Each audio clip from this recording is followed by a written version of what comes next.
பிடிச்ச ஏதாவது ஒரு க்ரீச்சர் அனிமல் ஏதாவது சொல்லுங்க. எது யாருக்கு என்ன பத்தி இந்த கதையை சொல்லணும்? டாக். ஒரு டாக் நிறைய டாக்ஸோட உட்காந்துருக்கு. முன்னாடி வந்து ஒரு பெரிய மலை இருக்கு. ஸோ அந்த டாகுக்கு அந்த மலை மேலே ஏறி போகணும்னு ஆசை. ஆனால் அது சொல்லுது எனக்கு அந்த மலை மேலே ஏறி போகணும். கூட இருக்க டாக்ஸ்லாம் சொன்னாங்க, பைத்தியமா அவ்வளோ ஏறி நீ போறியா, எதுக்கு, தேவையில்லாம கால் வலிக்கும், பிளஸ் அந்த மலையில எக்கச்சக்க ஹர்டில்ஸ் இருக்கு, அந்த முள்ளு குத்தும், ரொம்ப டிஃபிகல்ட்டா இருக்கும், வேண்டாம்.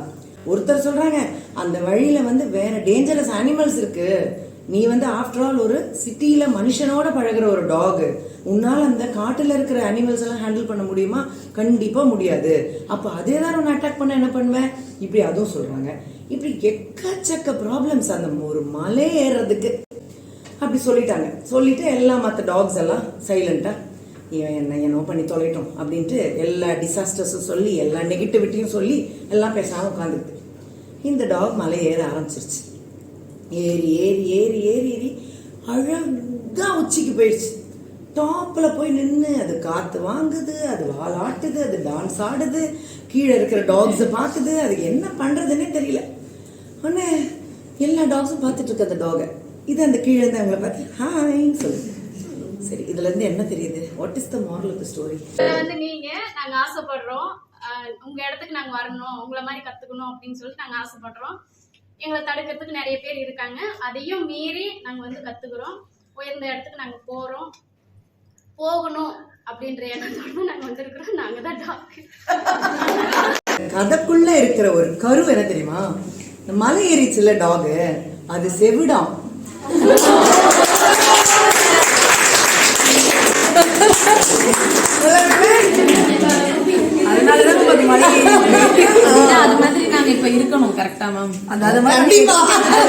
அந்த டாக் செவிடுங்கிற கான்செப்டே பிகினிங்ல இருந்து வரல. ஜெயிச்சிருச்சு, மேல போகுது, கை காட்டுது, டான்ஸ் ஆடுது, கீழே இருக்கிற டாக் எல்லாம் பார்த்துட்டு இருக்காங்க. அப்ப என்ன விஷயம் அப்படின்னா அது கேட்கவே இல்லை அவங்க சொன்ன நெகட்டிவிட்டிய. ஸோ நெகட்டிவிட்டியை நம்ம கேட்கவே கூடாது. அது நம்மள எஃபெக்டிவ், நம்மளுக்கு காதுல கேட்டா கூட நம்ம அது நமக்கு வேலை செய்யும். காதுல கேட்கலன்னா வேலையும் செய்யாதுல, தானா போயிடுவோம்ல. இதுதான் விஷயம். So that is what is the moral of the story. Don't even listen to negativity. நீ வின் பண்ணணும்னு நினைச்சினா நீ வின் பண்ணிடுவ. ஸோ நம்ம அதை முடிவு பண்ணிக்கணும். இதை நான் கேட்க மாட்டேன், நெகட்டிவிட்டியை கேட்க மாட்டேன், கேட்டாலும் என்னை அதை பாதிக்க விட மாட்டேன், நான் எடுக்கிற முடிவை நான் செய்ய முடியுன்றனால தான் நான் முடிவே எடுக்கிறேன், அப்போ நான் செய்வேன்.